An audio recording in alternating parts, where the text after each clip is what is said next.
Hay dos temitas importantes para analizar sobre lo que está aconteciendo en Europa. Lo primero, bueno, la cumbre entre CELAC y la Unión Europea. Una cumbre importante que se realiza después de 8 años de que no se realizara. Recordemos, la CELAC es la Comunidad de Estados Latinoamericanos que reúne a todos los países de América Latina, obviamente excluyendo a Estados Unidos y Canadá. Un espacio que se conformó a la luz de lo que fue el proceso de auge de la integración latinoamericana a comienzos del siglo XXI y que había entrado en una especie de stand-by con la llegada de los gobiernos de derecha, Macri, Bolsonaro, recordemos esta etapa. Bueno, ahora con la vuelta al gobierno fundamentalmente de Lula en Brasil, hay un nuevo impulso a este espacio, con México también con una gran protagonismo, y se pudo volver a articular una reunión entre la Unión Europea y la CELAC. ¿Cuál es la agenda? Básicamente, bueno, hay una agenda bastante diferente. Por parte de Europa, en un contexto con una Europa en guerra, en el marco de la crisis, producto de las dificultades energéticas que tienen, la necesidad de acceso sobre todo a materias primas, la agenda europea va por ese lado, por tratar de garantizarse fuentes de energía, manufacturas de poco valor agregado, fundamentalmente materias primas, y ante todo la posibilidad de encontrar un alineamiento en los países latinoamericanos en lo que es el enfrentamiento, el apoyo de la Comunidad Europea al enfrentamiento con Rusia. En cambio, por parte de América Latina, la agenda está basada en no repetir lo que han sido las experiencias históricas de la relación con la Unión Europea, que tienden a reproducir la relación de subordinación que estos países tienen, y eso se notó muy claro en todos los discursos de los líderes latinoamericanos, buscando evitar un nuevo ciclo que consolide el extractivismo.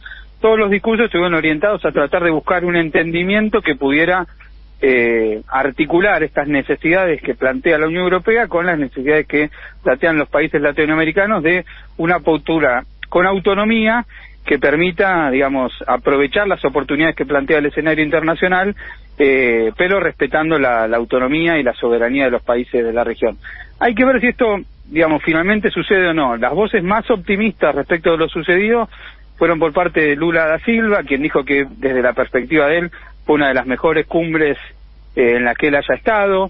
La Unión Europea se comprometió a inversiones del orden de 45.000 millones de dólares en la región de acá a 5 años. Parece algo relativamente significativo, pero sin embargo, si uno lo compara con el monto de dinero que la misma Unión Europea está invirtiendo en la guerra con Ucrania, parece poco, porque 30.000 millones de dólares es lo que invierte la Unión Europea en un año en la guerra con Ucrania. Y desde esta perspectiva crítica, una de las voces que más se alzó y que es importante destacar es la presidenta de Honduras, Xiomara Castro, quien viene teniendo una perspectiva bastante crítica de la situación internacional, reivindicando la perspectiva latinoamericana, y quien hay que prestarle atención a sus posiciones porque probablemente sea la próxima presidenta pro tempore de la CELAC a partir del año 2024. Si te parece, Eva, escuchamos lo que ella decía en el día de ayer. Bien. La guerra de Ucrania debe de llegar a su fin. La Unión Europea, CELAC, estamos obligados a encontrar una vía para poder alcanzar la paz. No podemos vivir con la pesadilla que cualquier día se puede desencadenar el infierno sobre todos nosotros. Se envían trillones de dólares en armamento para la guerra, pero no somos capaces de construir el desarrollo integral de la humanidad con los objetivos del desarrollo sostenible propuesto por Naciones Unidas. Bien, una de las voces más críticas de lo que se escuchó ayer también fue muy crítica de las posiciones históricas de los países europeos con la región, fue crítica incluso de las sanciones contra Venezuela, Cuba y Nicaragua, que son considerados por todos los países europeos, por la derecha, pero también por la llamada centroizquierda, como regímenes autoritarios. Muchas veces han apoyado las sanciones contra estos países. Un dato significativo en el día de ayer fue la participación de Venezuela. Venezuela sufre las sanciones de la Unión Europea, sin embargo, representante de Venezuela, Delcy Rodríguez, pudo estar presente en la cumbre. Eso es un avance en términos de reconocimiento político. Y otro avance importante para nuestro país fue el cambio en la posición histórica de la Unión Europea respecto de Malvinas. Esto Sí. tiene una explicación, ¿no? Que tiene que ver con que Gran Bretaña e Inglaterra decidió salirse de la Unión Europea ya hace unos años con la llegada de el mandatario Boris Johnson, que propuso el llamado Brexit, ¿no? Que es la salida de Gran Bretaña de la Unión Europea. Con la salida de Gran Bretaña de la Unión Europea hay menos condicionamientos por parte de esa entidad en relación a sostener las posiciones inglesas en relación a las Malvinas. Y lo que se vio en el día de ayer es que en el documento final hay dos acápites que mencionan la situación de Malvinas y que instan a retomar el diálogo pacífico y la solución política de las controversias. Esto es importante porque históricamente la Unión Europea consideraba las Malvinas como un territorio ultramar de la Unión Europea. En cambio ahora insta a una resolución pacífica de este conflicto. Esto es una victoria en términos diplomáticos para las posiciones argentinas. Fede, si querés hacemos una mención a lo que va a ocurrir en España el domingo 23. Bueno, sí, yo mencionaba que este domingo son elecciones generales en España, en un escenario que, como mencionaba, es una Europa en crisis, donde los gobiernos progresistas les cuestan sostenerse en el poder. Es el caso del gobierno español, que está conformado por una alianza entre el Partido Socialista Obrero Español, el partido, digamos, de la socialdemocracia tradicional en España, con Unidas Podemos, un emergente de la nueva izquierda que se constituyó como partido político después de la gran crisis del 2015, una nueva experiencia política que rompió el bipartidismo tradicional de España y que configuró un horizonte para revisar muchas de las discusiones que en España no se daban, ¿no? Revisar la herencia del franquismo, revisar la cuestión de los derechos de las minorías, de los derechos de las mujeres, la necesidad de una mayor redistribución de la riqueza. Toda esa agenda es la que vino a proponer Podemos en el escenario político español. Sin embargo, de un tiempo a esta parte, una serie de elementos económicos y político-ideológicos de España han hecho que el gobierno empiece a tener traspiés. Fundamentalmente hay una situación económica derivada de la propia guerra. La inflación es un tema importante en España.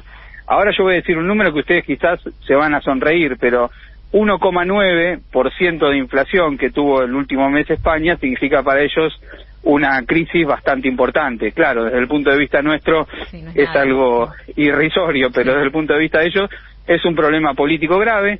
Otro segundo problema de orden socioeconómico, y esto también les va a sonar conocido, es la cuestión de los alquileres.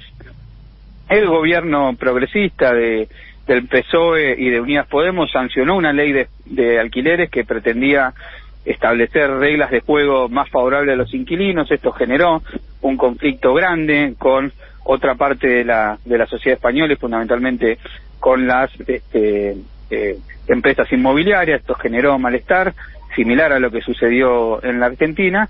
Y otro punto es una ley que sancionó el gobierno también con un observatorio de las ganancias empresarias, que pone la lupa sobre un fenómeno que atraviesa tanto Europa como América Latina, que es que en la pospandemia la tasa de recomposición de las ganancias empresarias muestra ganancias exorbitantes de un lado y del otro del Atlántico, y eso es mirado por los gobiernos progresistas como un factor que también induce a la inflación. Con todos estos problemas socioeconómicos de fondo, más los problemas políticos e ideológicos, España vio el resurgimiento de la derecha con dos cabezas.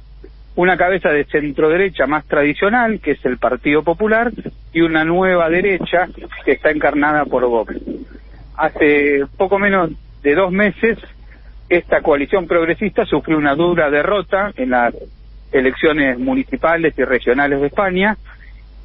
Eso obligó a Pedro Sánchez a adelantar estas elecciones para evitar un menor desgaste, y todo indica que el domingo va a haber un triunfo de la derecha en España. Ese triunfo podría significar la constitución de un gobierno entre la centro-derecha y la ultraderecha de Vox. Si a ustedes esto les recuerda algo del escenario argentino, podríamos emularlo a la emergencia de figuras como Patricia Bullrich, claro, y figuras de la ultraderecha como Milei. Algunos dicen que las coordenadas de la política española adelantan lo que puede suceder en la política de nuestro país. Hay que estar atentos a ver cómo siguen las cosas y qué resulta de las elecciones el próximo domingo. Bueno, esperemos que no. Igual vamos a estar escuchándote el sábado, que imagino van a estar analizando esto en profundidad, ¿no?